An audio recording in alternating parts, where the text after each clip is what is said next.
বন্ধুরা, আমার ছাদ বাগানের একটি অ্যাডিনিয়াম গাছ নিয়ে আপনাদের সামনে এলাম। দেখুন, গাছ ভর্তি ফুল। এই গাছটির বিশেষ কিছু অভিনবত্ব আছে, সে বিষয়েই আজ বলবো এবং আপনাদের সামনে দেখাবো। এটি কিন্তু চারা গাছ, কোনো গ্রাফটিংয়ের গাছ নয়।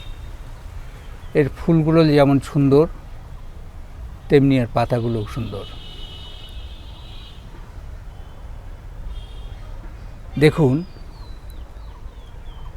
দূর থেকে একটু দেখায় সমগ্র গাছটি কেমন লাগছে। আশা করি ভালো লাগছে। এই গাছটি রং করেছিলাম ইতিপূর্বে, সবুজ রং করা একটি গাছ আপনাদের দেখিয়েছিলাম। আমি পরীক্ষামূলকভাবে দুটো গাছ রং করেছিলাম মাস 6 আগে, দেখার জন্যে যে কেমন লাগে দেখতে এবং এই রঙের কোনো খারাপ প্রতিক্রিয়া হয় কি না। তো সাদা রং করা হয়েছে, রোদ্রে খানিকটা ফেড হয়ে গেছে। তো আপনাদের কেমন লাগছে বলবেন।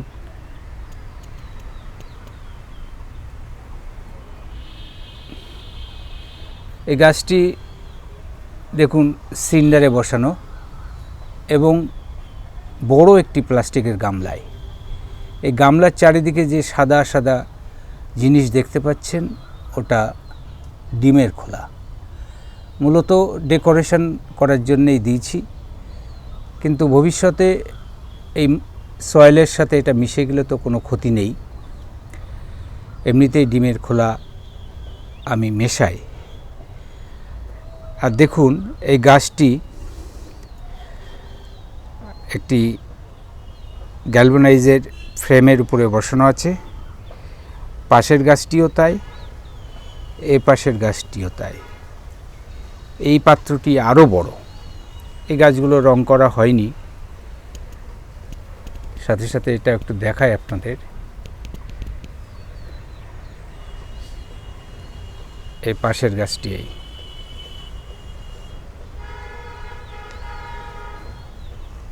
তো দেখুন, এর কডেক্সগুলো আমি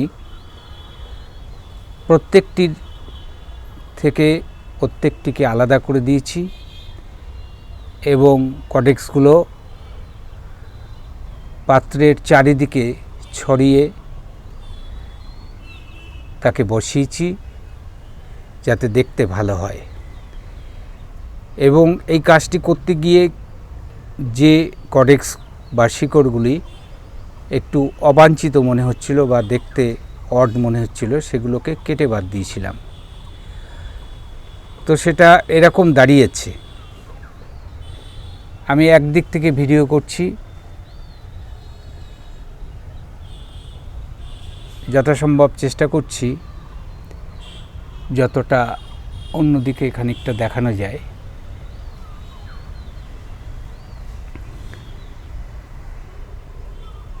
তো এই সমগ্র গাছটি। সাথে সাথে এটা উল্লেখ করা প্রয়োজন, যারা নতুন দর্শক আমাদের ভিডিও দেখছেন, যে এই সিন্ডারের সাথে পাতা পচা গোবর সার, নিমখোল, হাড়ি গুঁড়ো, শিংকুচি মেশানো আছে। আর এই বছরে একবার রিপোর্টিংয়ের সময় আমি খাবার ব্যবহার করি, বাকি সময় প্রয়োজন মতো জল, এছাড়া আর কিছু ব্যবহার করি না। আসলে গাছে প্রচুর খাদ্য লাগে না।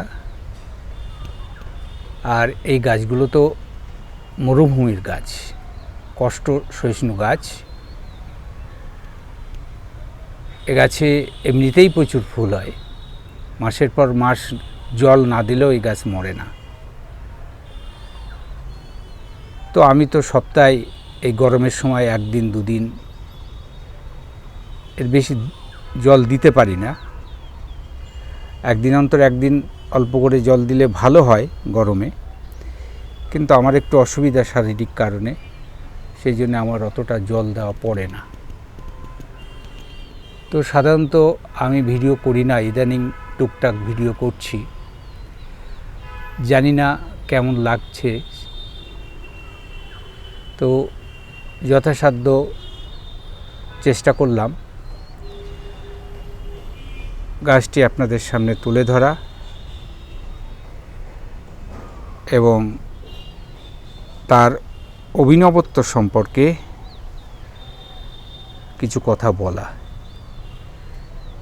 তো এটা যদি ভালো লাগে তাহলে আপনারাও